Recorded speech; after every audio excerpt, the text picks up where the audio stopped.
we aren't exactly sure why they asked us to do it. When the First Presidency gives assignments, they give a brief little request. And so we just knew that that was an assignment, they wanted it done.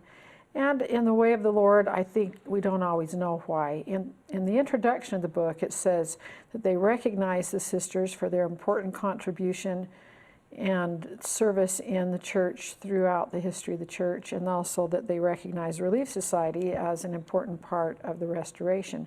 Those two things, I think, are needed in today's world for everyone, those in the church and out of the church, to know that Relief Society is an important part of the restoration, and that the First Presidency of the church recognizes the contribution of women.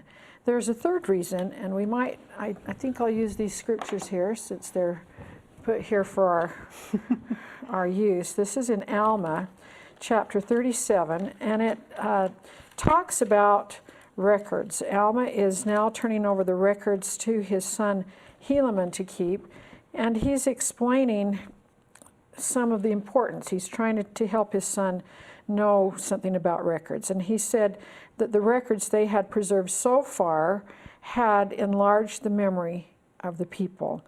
And they had convinced many of the error of their ways and brought them to the knowledge of their God and to the salvation of their souls. I see that also as being one of the values of the book, because it is an important record. It collects up records. It will have the same importance that other important records have had in the church.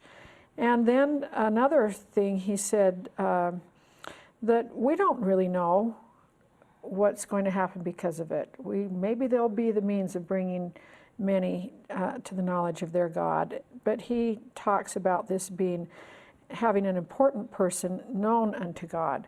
So when you ask us to say, why was this done?